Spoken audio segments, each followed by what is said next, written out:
నమస్తే, welcome to జనహిత TV. ఇప్పుడు bill gates చేసిన తాజా వ్యాఖ్యలను ఒకసారి చూస్తే ఇప్పుడు సర్వత్రా చర్చనీయాంశంగా మారిపోతుంది. జమ్మీ పాలన్ నిర్వహించేటువంటి ది టునైట్ షోలో బిల్ గేట్స్ చాలా ఆసక్తికరమైన విషయాలు చెప్పాడు.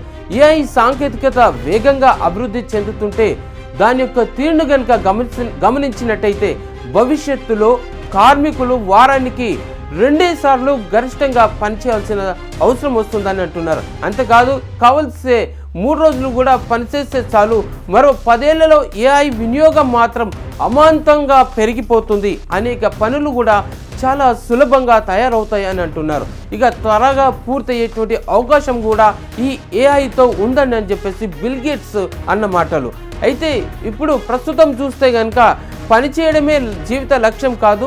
ఇటీవల ఇన్ఫోసిస్ వ్యవస్థాపకుడు నారాయణమూర్తి వారానికి 70 గంటల పని అవసరమే ఉంటుంది. ఎల్ఎన్టీ చైర్మన్ కూడాను ఎస్ఎన్ సుబ్రహ్మణ్యం కూడా 90 గంటల పని గురించే ఆయన కూడా సూచించారు. అంటే ఇక రాబోయే రోజుల్లో ఏఐ యొక్క పనితనము ఎలా ఉంటుందనేది ఇప్పుడు అందరినీ ఆశ్చర్యపరుస్తుంది.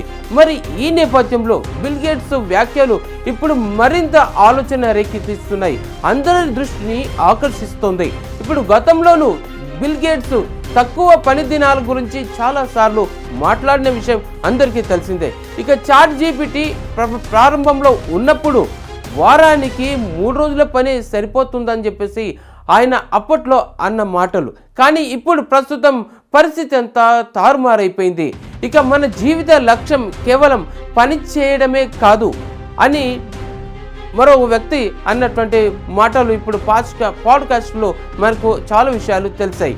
సో అక్కడ 4 రోజుల పని, నిపుణుల అభిప్రాయం ప్రకారం చూస్తే పని దినాల సంఖ్య గ్రాడ్యువల్గా తగ్గడం వల్ల ఉత్పాదనలో కూడా గణనీయమైనటువంటి ఇంప్రూవ్మెంట్ అనేది అక్కడ కనిపిస్తుంది.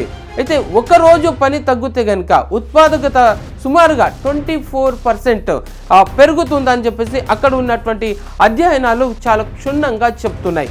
మరి జపాన్లో తగ్గుతున్నటువంటి జనన రేటును చూస్తే మరి ఆ జనన రేటును అరికట్టేందుకు అక్కడి టోక్యో ప్రభుత్వం 4 రోజులు వారపు పనిని ప్రవేశపెట్టిన సంగతి అందరికీ తెలిసిందే.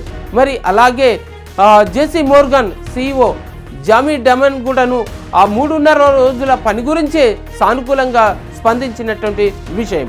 మరి ఏఐతో ఇవన్నీ సాధ్యమేనా, లేకపోతే ఇంకేమైనా తప్పులు కనుక జరగబోతాయా అనేది క్షుణ్ణంగా ఆలోచన కూడా చేస్తున్నారు. ఇప్పుడు ప్రస్తుతం ఏఐ అనేక రంగాలను పూర్తిగా మార్చేస్తుంది కూడాను.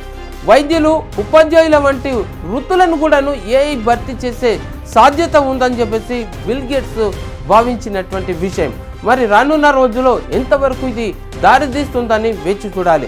అయితే క్రీడలు మాత్రం మానవునికి పరిమితం అవుతాయని ఆయన అంటున్నారు. తయారీ పరిశ్రమలు, వ్యవసాయం, రవాణా వంటి రంగాల్లో ఏఐ యొక్క ఆధిపత్యం చాలా వరకు ఉంటుందని, దాని చెలాయింపును అసలే మనము గ్రహించలేమన్నటువంటి ధోరణిలో బిల్ గేట్స్ చెప్తున్నటువంటి మాటలు. ఇక 7 రోజుల పని 2 గంటల్లోనే లింక్డ్ఇన్ నివేదిక ప్రకారం 2025 నాటికి, అంటే ఈ సంవత్సరంలో ఎండింగ్ వరకల్లా ఏఐ యొక్క అక్షరాస్యత అత్యంత కీలకమైన నైపుణ్యంగా మారనుంది. ఇక భవిష్యత్తులో చూస్తే గనుక దీన్ని దృష్టిలో పెట్టుకొని వ్యక్తులు తమ ఆలోచనలను సిద్ధం చేసుకోవడం ఎంతో ముఖ్యమని నిపుణులు కూడా ఈ ఏఐ పరంగా సలహాలు ఇస్తున్నారు. మొత్తంగా చూస్తే ఏఐ రాబోయే రోజుల్లో పని విధానాలను మొత్తానికి సమూలంగా మార్చివేస్తుందని చెప్పి బిల్ గేట్స్ చెప్పినటువంటి వ్యాఖ్యలు అవి నిజమే అన్నట్టుగా సూచిస్తున్నాయి.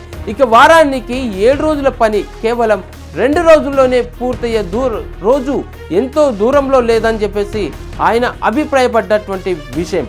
మరి ఈ మార్పు కార్మికులకు ఎక్కువగా విశ్రాంతి సమయాన్ని అందించడమే కాక వారి యొక్క పని సామర్థ్యాన్ని కూడాను పెంచవచ్చడం అనేది అక్కడ మాట. అయితే ఈ సాంకేతికత వల్ల ఉద్యోగాలు కోల్పోయే ప్రమాదం ఉందా అనేది ఇంకా చూడాల్సి ఉంది. అయితే ప్రస్తుతం ఉన్నటువంటి ఆలోచనల ప్రకారం చూస్తే ఈ సాంకేతికతతోటి చాలా మంది ఉద్యోగాలు కోల్పోయే పరిస్థితి అతి దగ్గరలోనే ఉందని కూడా ఆ మాట కూడా వినవస్తుంది.